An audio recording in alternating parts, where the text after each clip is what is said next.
We're heading into the second round of the Women's Rugby World Cup. So question for you, out of the big four, Canada, New Zealand, France, Ireland, who do you think after one round of fixtures might be best placed to upset the Red Roses? That's the question that I'm going to try and tackle in this video.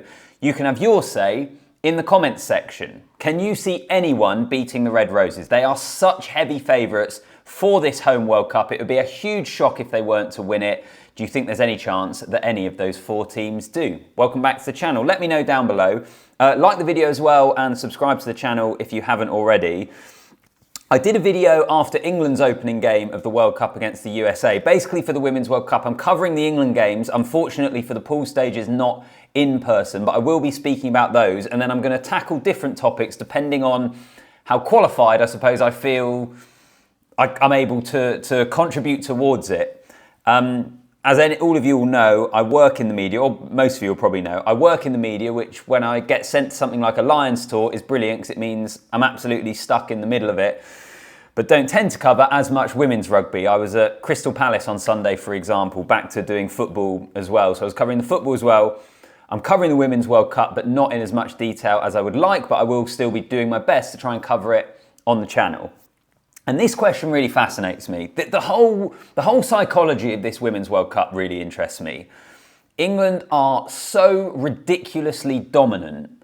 Has any sporting team ever come into a major championship like this and been such heavy favourites in the way that the Red Roses are? Because I think even when you look back at kind of the New Zealand team of 2011, 2015, I don't know if they would have been considered as heavy favourites as England currently are in the women's game.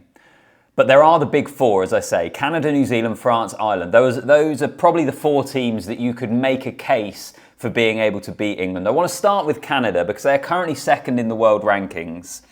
And I think they have some of the recent results to be able to back up the claim that they could trouble England. In particular, the victory they had over the Black Ferns over New Zealand in Christchurch in 2024. 2-point win at the time, I think it was a real shock.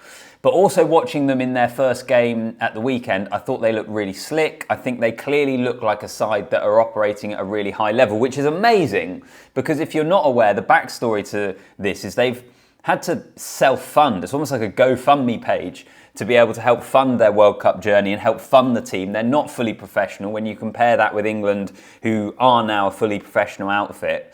But Canada at the moment, I thought, had a really good first round. What do they look like going through the rest of the championship? And in terms of the world rankings, you would say, well, if they're the number 2 team in the world, then surely they are the team who will be closest to England. Also, those of you, if you haven't seen it yet, and if you've been watching the women's game, you'll be well aware, but Sophie de Goede, the goal-kicking lock or back five, she was playing second row at the weekend, playing across the back five of the scrum, throwback to the amateur days of rugby in terms of the men's game with John Eales and players like that when you used to have a second row kicking the goals. Sophie de Goede, one to keep an eye on, but Canada looked pretty ruthless and pretty impressive in their opening win.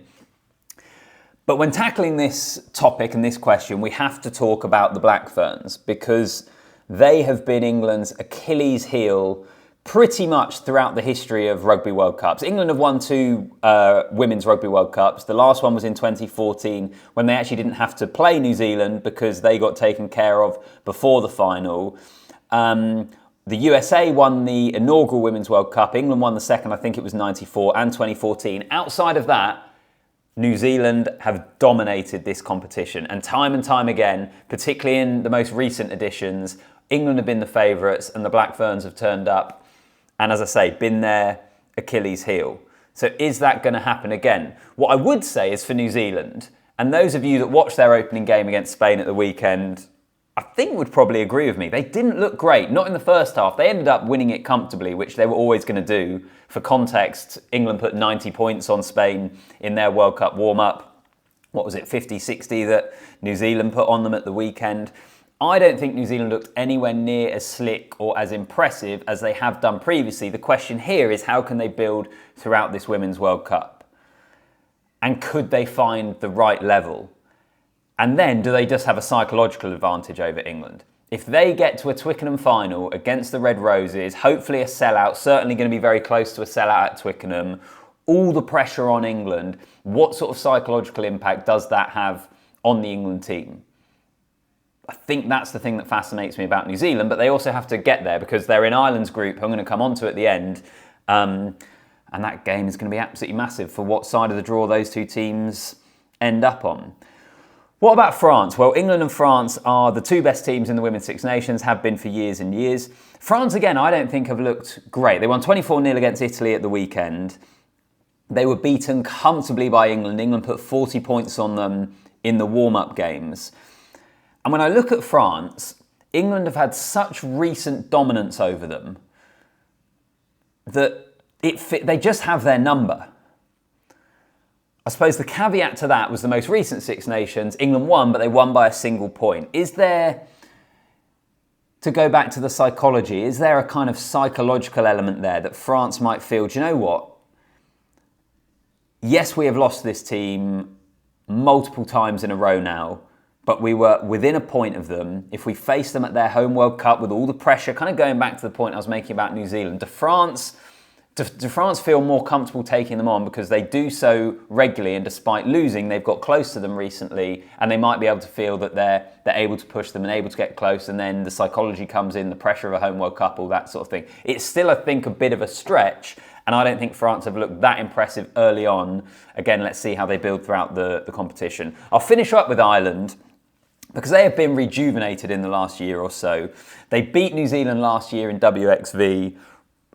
Excellent performance. And I think that game in that pool between those two teams, I would have down as arguably the game of the pool stage. You could have made a case for Scotland-Wales, which ended up being a blowout in the end because Scotland were brilliant at the weekend. But Ireland-New Zealand is massive because it depends who ends up on which side of the draw. If New Zealand win, then they'd meet England in the final. If Ireland win, all of a sudden it could be in a semi-final or something that England are playing New Zealand. And I think if you're England, what do you reckon to this? My theory is England would rather New Zealand come second in their pool so they face them in a semi-final rather than facing them in the final with all the pressure that brings with it. I think they would rather face them earlier on in this World Cup if they had the choice. You have to beat the best if you want to be crowned world champions, but I think they would rather do that in a semi-final than they would in a World Cup final. What do you reckon? So out of all those teams, who are best placed to challenge England? The truth is England are such overwhelming favourites here that if they don't win it, it would be a huge shock. I think clearly Canada at the moment look like the best of those teams, but I think there is a massive psychological, historical factor to the Black Ferns and their dominance over England. And it kind of reminds me a little bit of, if we go back to the 2003 World Cup and George Gregan to the All Blacks in that semi-final of the Men's World Cup, and kind of 4 more years, boys, 4 more years. There is an element of that with England, of when they get to the showpiece, are they able to see it out? The body of evidence is yes, they should be able to absolutely knock this thing out of the park, and I think that would be a brilliant thing for this team, for rugby in England, and also for the RFU's investment. There is, I think, quite a good argument that the best thing for this competition is that England win it because it says to every other union, fund your women's team properly so that you can compete with the Red Roses. Whereas if England don't win it once again, then other unions might say, well, we don't put anywhere near as much investment in and we're still able to beat them when it comes to a World Cup. So personally, I hope England do it. They are the heavy favourites. Are they going to? And who is best placed to be able to challenge them and to be able to beat them at their home World Cup? Honestly, there is a chance that no one gets close to them. That's how good they are. I think Canada or New Zealand have the best chance at the moment. Canada because of their quality, New Zealand because of the weight of history. Give me your views in the comments. Hope you enjoyed the video. Like the video as well. Subscribe to the channel and I'll see you in the next one.